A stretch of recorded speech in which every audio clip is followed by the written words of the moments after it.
Olá, crianças, tudo bem? Olha lá, 8 de junho. Deixa eu ajeitar aqui. Vamos à correção do nosso livro Oi, Aprender Juntos Português. Bom, nossa correção começa na página 47, tá? O texto é que começa antes. Vocês gostaram da história? Eu gostei. Aqui às vezes faz alguns barulhos, mesmo a gente pedindo para parar, mas insiste. Mas vocês ignoram, tá? Que às vezes as crianças aqui em casa ficam fazendo barulho, mexendo em saquinho, aí atrapalha, mas vocês ignoram. Vamos lá. Página 47, correção. O título do texto é A Aula das Fadas. O que as fadas aprendem nessa aula? As fadas aprendem a voar. Simples assim. Número 2. As 4 fadinhas se interessaram pela aula, mas uma delas queria pintar o 7, ou seja, fazer travessuras. Quais atitudes da fadinha comprovam essa afirmação? Se você respondeu parecido, gente, está correto, só não pode estar muito diferente ou não ter respondido. Ela ficou por último, então isso mostrou que ela queria fazer bagunça, ela ficou para o final da fila. Ela ficou por último e não prestou atenção à aula. Então, foram atitudes que mostram que ela queria mesmo era se divertir. Na letra B, no começo do texto, essa fadinha é chamada pelo narrador de Amiga de Luizinho. Qual é o nome dela, da fadinha? Saltito. Número 3, sobre o primeiro voo praticado pelas fadas, responda qual o nome do voo? Voo pluma. Das imagens que estão aqui, qual que representa o voo? Então, você pode ver, a fada fonte passou para frente, para a parte melhor da aula. Agora, vamos subir naquela árvore e tentar o voo pluma.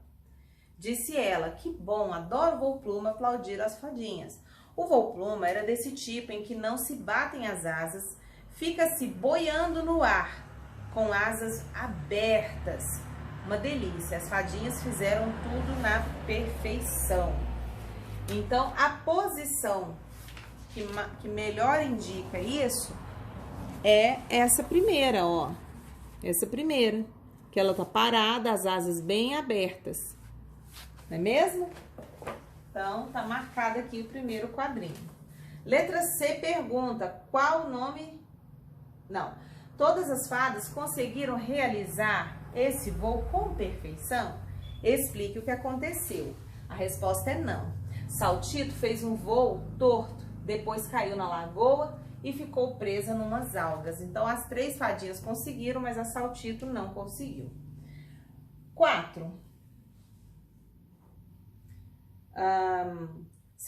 O segundo voo praticado pelas fadas foi o voo comum. Saltito conseguiu realizar esse voo? Ai, meu Deus, novamente não. Novamente não. Ela fez um voo ladeira. Caiu o CD aqui. Ela fez um voo ladeira.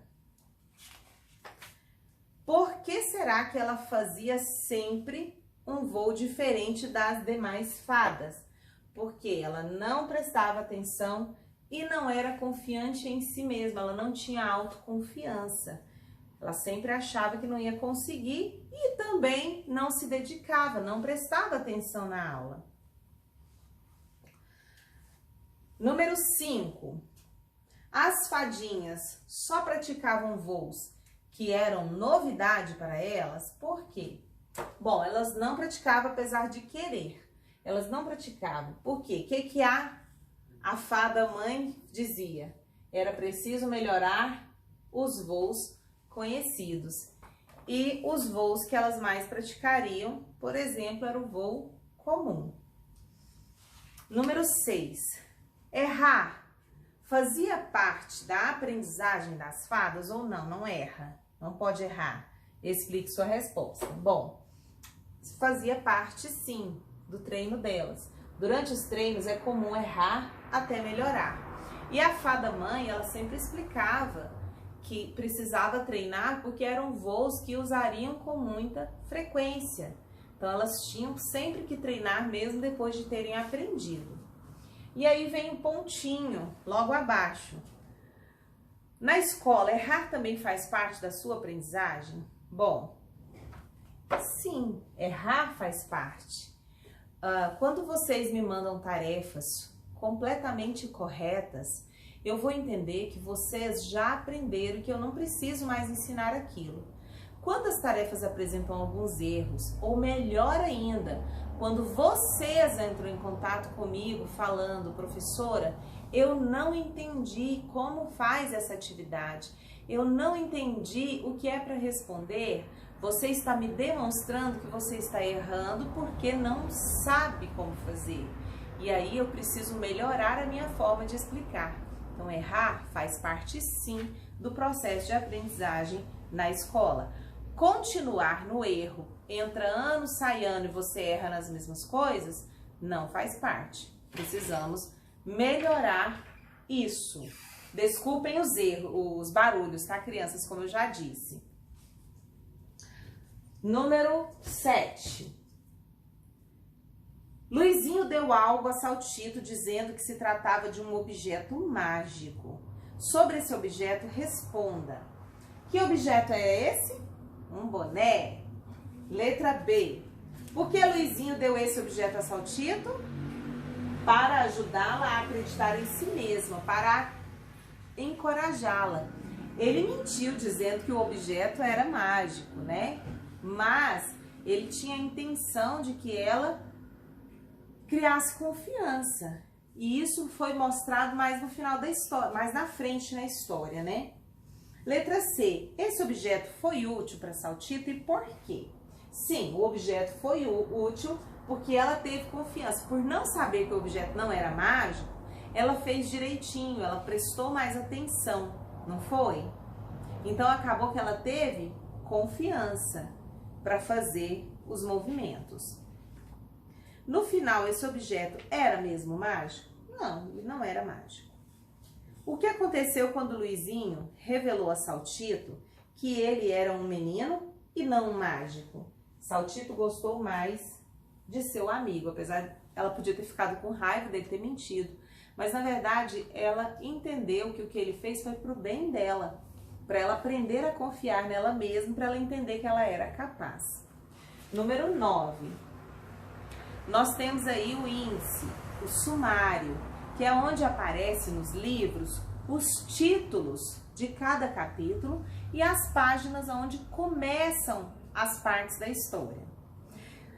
Neste sumário, observando, a gente já analisou na aula de ontem, então agora a gente vai responder na letra A. Identifique no sumário o título do capítulo em que pode haver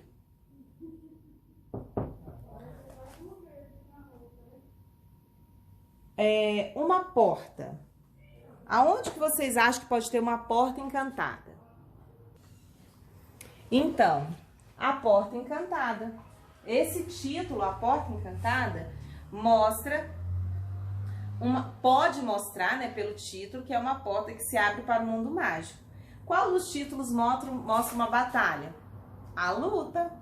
Pela palavra a gente consegue.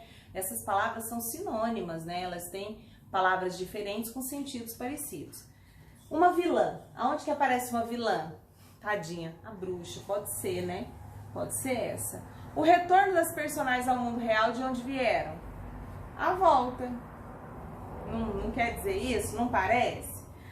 Letra B. Os capítulos mostrados no sumário lembram situações do conto Os Sete Corvos. Marque um X nas situações que aparecem nas duas histórias. Nas duas histórias aparecem deixar o lugar de origem, que é a primeira.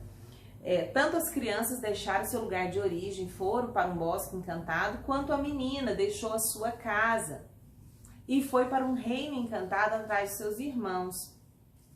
Ter contato com seres encantados e um mundo mágico. A menina dos Sete Corvos teve contato com a estrela, com o sol, com a lua, com o duende, não foi? E aqui? Aqui eles tiveram contato com fadas.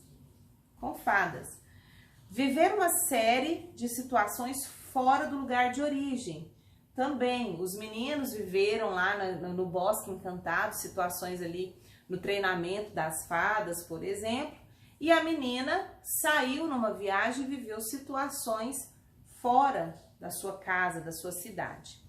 Tem presença de bruxa? Bom, no segundo parece que tem, mas lá no conto dos corvos não aparece bruxa, então a gente não marca.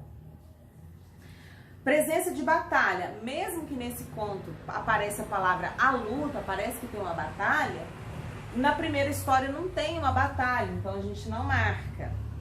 Ir para o mundo mágico e depois voltar para casa. Nos dois casos aconteceram. A menina saiu, foi atrás dos irmãos, depois voltaram. Aqui os meninos saíram, foram no Bosque Encantado e a gente tem um título à volta que indica que eles voltaram para casa. Bom, observe a quantidade de capítulos, número 10, do sumário e a indicação da página em que cada capítulo começa e responda. Letra A. Quantos capítulos o livro Soprinho, O Segredo do Bosque Encantado tem? Ele tem 22 capítulos e eu contei para vocês sem perceber na aula de ontem. Letra B. Em qual página começa o último capítulo? Bom, o último capítulo começa na página 121. E letra C. É pessoal. Na sua opinião, o livro apresenta uma história curta ou longa? Bom, crianças, eu posso ajudar vocês. Talvez você tenha respondido que longa, porque tem mais de 121 páginas. O último capítulo começa na página 121. Então, tem mais de 121 páginas. Por exemplo, esse livro, se fosse o livro Soprinho, ó, ele teria aproximadamente esse tanto de páginas.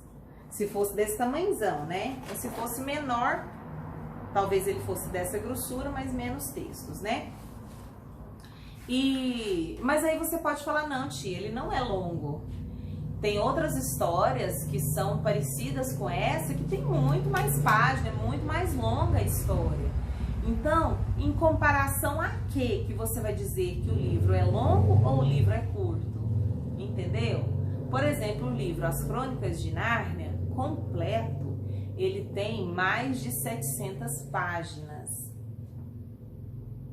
É uma história encantada, tem seres mágicos, mas ela é bem longa, porque reúne 4 livros em um só, certo? Mas tem outros contos, outros livros de fantasia que são bem fininhos, não tem nem 20 páginas.